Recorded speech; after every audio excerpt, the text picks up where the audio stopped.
Hey there!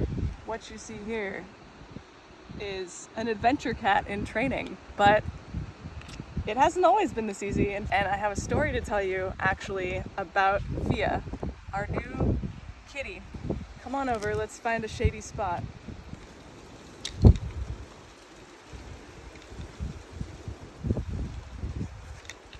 Hi!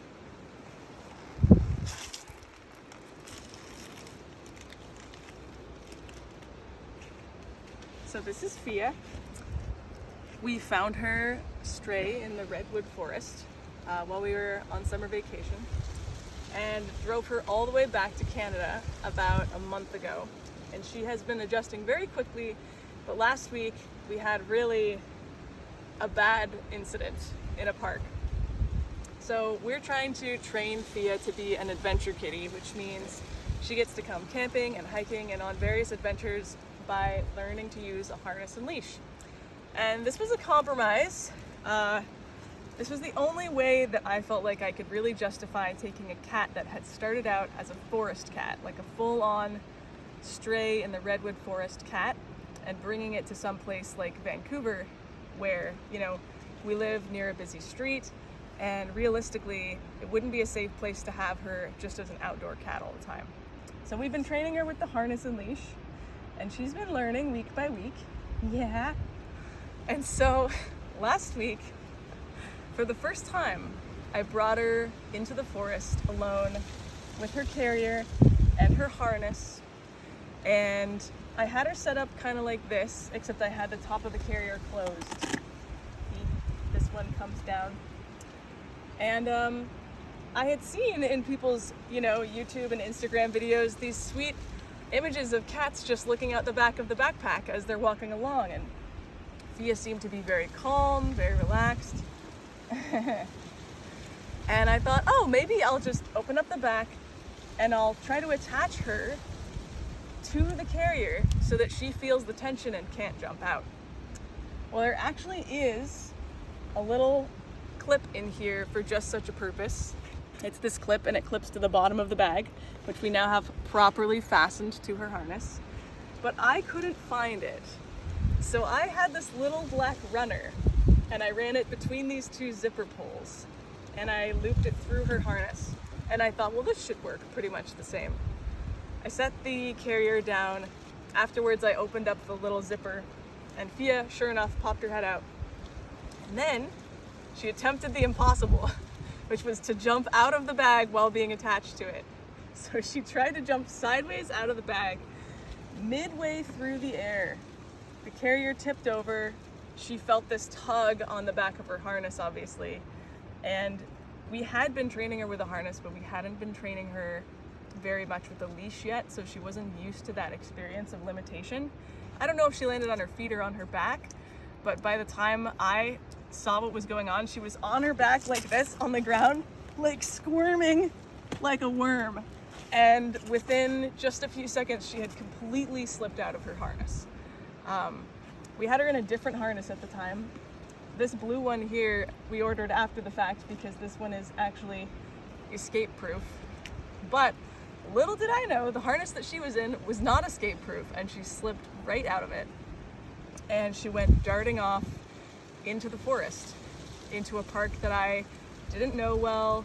It was thick brush, it was like holly and salmonberry, and this park was dense and surrounded by fast moving traffic.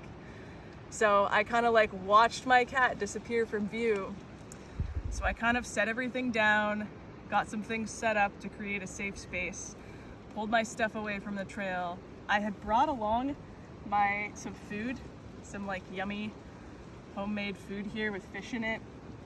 And I had brought her training clicker, which I use for positive reinforcement when we're training. And in a bit of a panic, I went bushwhacking around this park for 45 minutes on my own, just calling Fia, Fia, and clicking and trying to waft around the food, and I could not find her anywhere. And again, this was thick brush. At this point, I started to get a little panicked. I started to think about how in about 5 hours the sun would be setting, and if I didn't find her tonight, you know, who knows if I'd ever see her again. She could end up trying to cross a street. She could end up being predated by a coyote. Like, the options weren't good. I was considering whether or not to call Justin because he was at work between, you know, back-to-back clients all day. And I thought maybe when Justin gets off work, he'll bring my camping gear and I'll be camping here for the next week, trying to find this cat. It was then that I remembered that while she didn't have a collar or any kind of identification yet, and she didn't have, we actually had ordered in the mail this thing called an airtag, which is like a tracking device, which she now has on her collar, but it hadn't come yet. So I was like, I have nothing, you know, no way to find her. And it was then that I remembered that I did have one thing, which was bird language. And I had kind of, by this time, taken a breather, contacted my housemates. I reached out to Justin. One of my housemates was on his way to help me kind of hold down a base camp so that I could start making bigger and bigger circles looking for her. And it was around this time that I heard a bird call that sounded like very distinctly like a very upset alarm call. And I have spent years listening for bird language and learning it out of passion and curiosity and a desire to like know where different animals are moving in the forest, because the birds, they're always paying attention and it's life or death for them to be able to see and communicate to each other where the predators are. So I've used it to spot hawks before. I always have a hard time teaching this to people, especially kids, you know, because while it is exciting, if you're interested in tracking, it's not a life or death skill the way it would have been for people who are living close to the earth and who are having to know where their predators might be moving, you know, like cougars or lions. One of the things that you learn to identify is the severity of a bird alarm. So a bird alarm is when a bird is giving these short, sharp sounds that sound very upset, and it's very repetitive. And depending on the level of threat, the bird alarm will sound different. And depending on if it's a sky predator or a ground predator, the bird alarm will come from a different level in the canopy. So if it's a sky predator, the birds will often kind of come down, and if it's a ground predator, the birds will pop up a little bit. So anyway, all of this like background knowledge in my brain is starting to work for me in this moment as I hear this song sparrow.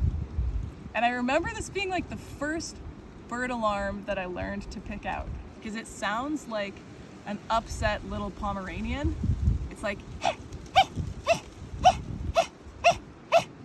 I heard this song sparrow alarm and I thought, that's very suspicious. As I had been searching, I had heard a few other bird alarms. Robins, they have kind of this whinnying like sound, and I had heard some of those way down across the trail, and I had thought, is it worth going and looking down there? Like, knowing Fia, she probably didn't go that far, and I had kind of left them. But this song sparrow, it was probably it was probably about 50 feet from me. So it was close enough to feel worth pursuing, and it was such a strong alarm call that I felt like, you know, this isn't just Joe Schmo walking down the trail through a bird's territory. Like, this is a serious threat. So this could very well be a house cat.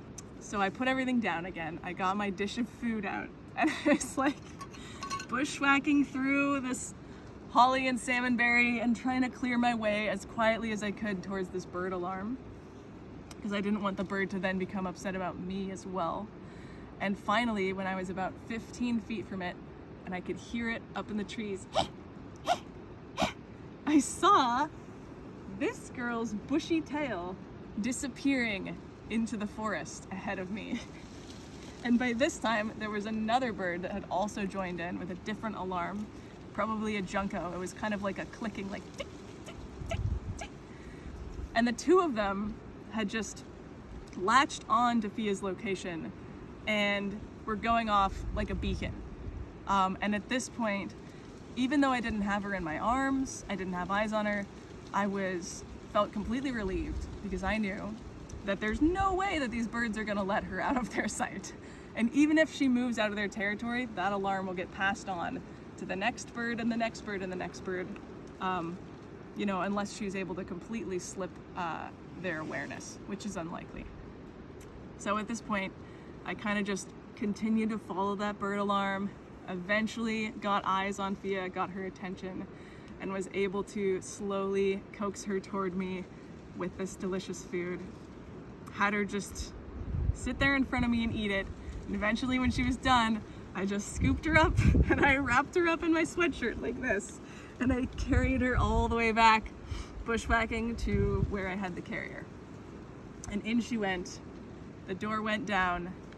We did actually go and have our picnic and share some smoked salmon by the river, but I think the amazing thing about that story for me is that I never imagined that bird language would have such a practical use in my life, because for about 45 minutes, the better part of an hour, I was completely terror-struck and panicked and just thinking about losing this amazing being, you know, who I've had the pleasure to have in my life and kind of welcomed into my family.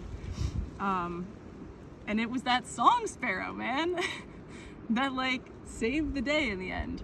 And I was so thankful for that knowledge. And if I hadn't had that strange, obscure bit of bush knowledge, I would have been going in the complete wrong direction, following where I thought she had gone versus where she ended up looping back to.